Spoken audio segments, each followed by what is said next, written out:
Stoic lessons to build unshakable self-discipline. You hit snooze. 5 more minutes, you say. 5 minutes becomes 45. You put off the gym, the hard project, that phone call. Not today, tomorrow. And every time you delay, you ask yourself the same question. Why am I so undisciplined? Wrong question. Because discipline isn't what you think it is. In this video, you'll see why discipline isn't actually willpower, why it's a trainable skill rather than a resource that runs out, and how the Stoic philosophers turned this into an actual system. 3 concrete techniques, 1 from modern behavioral science, 2 from 2,000-year-old Stoic practice. First, let's correct a common misconception. Most of us think of discipline as a limited fuel tank.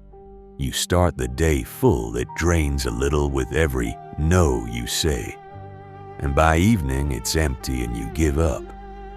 In psychology, this was called ego depletion. And after psychologist Roy Baumeister's landmark experiment in 1998, it was accepted almost without question. Participants who exercised restraint on one task performed worse on the next, as if a literal muscle had gotten tired. But a large-scale replication attempt in 2016, dozens of labs, hundreds of participants, found almost none of that effect. The scientific community is genuinely split on this now, but the weight is shifting toward a different explanation.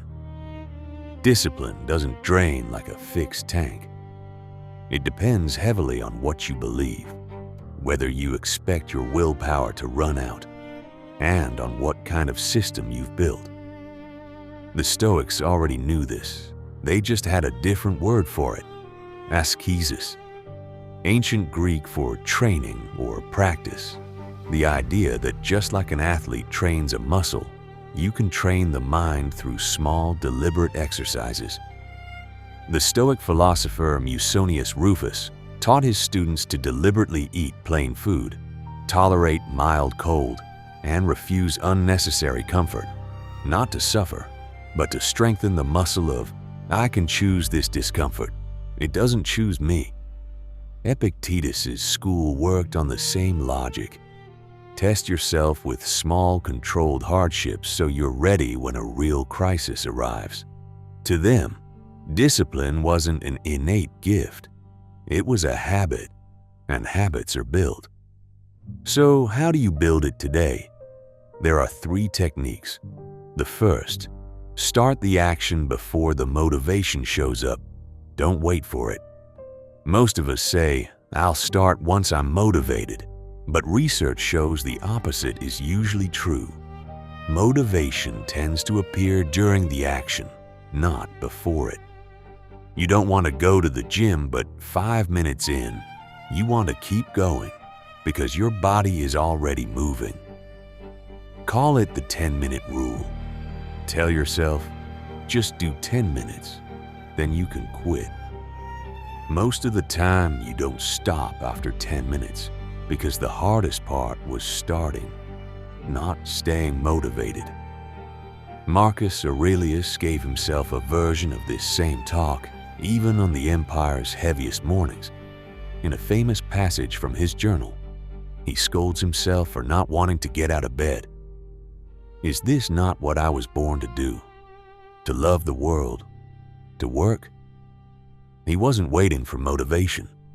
He got up and the motivation showed up inside the act. The second technique, implementation intentions. If, then planning. Psychologist Peter Gallwitzer's research, running since the late 80s, uncovered one of behavioral science's strongest findings. A general intention like, I'll exercise today, almost never works. Only about 30% of people who set one actually follow through. But people who write a specific trigger-based plan, when my alarm goes off at 7, I will put on my shoes and walk out the door.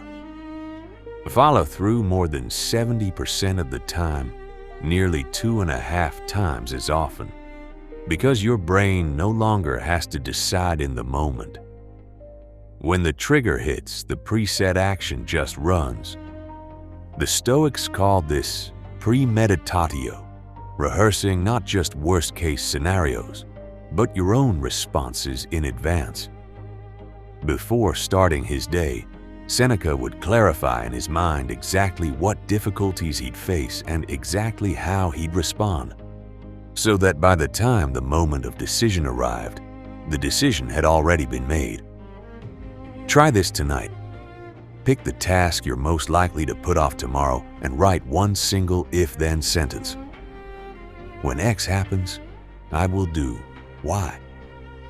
Not a general intention, a specific trigger, plus a specific action. The third technique, becoming someone you can rely on. Modern culture ties discipline to something external, a coach, an accountability partner, a punishment system. For the Stoics, discipline was entirely internal, keeping your word to yourself. The question Epictetus put to his students was, when you make a promise to yourself, are you the kind of person who keeps it? That's not a moral question. It's a practical one, because someone who can't trust their own word has to be talked back into everything, every single time, and persuasion isn't always available. Modern psychologist Albert Bandura called this self-efficacy, the idea that your belief in your own ability is as decisive as the ability itself. And that belief isn't built out of nothing. It's built from evidence. Every time you keep a small promise to yourself, you bank evidence. I'm someone who does what they say. Every time you bail, you bank the opposite. I'm someone who doesn't keep their word. Over time, discipline comes down to which pile of evidence outweighs the other. And the good news is, the pile gets reshaped every single day. The past doesn't sentence you. Let's see all three together in one concrete example. Say you want to write every morning but never actually start. You sit down, check your phone, tell yourself, no inspiration today, and get up. First technique kicks in. Tell yourself, just write for 10 minutes, then you can stop. Don't wait for inspiration. Sit down first. Let the body pull the mind along. Second technique. Instead of a vague intention, I'll write more. Build a specific plan. The moment I finish my coffee, I'll open my laptop and write for 10 minutes. Trigger, finishing coffee. Plus action, opening the laptop. The decision already made in advance. Third technique. After doing this for a week, take 2 minutes each evening and ask yourself one question. Did I keep my word today? If yes, that's capital banked against tomorrow's resistance. If no, note it without judgment. You start again tomorrow. Yesterday's miss doesn't cancel today's decision.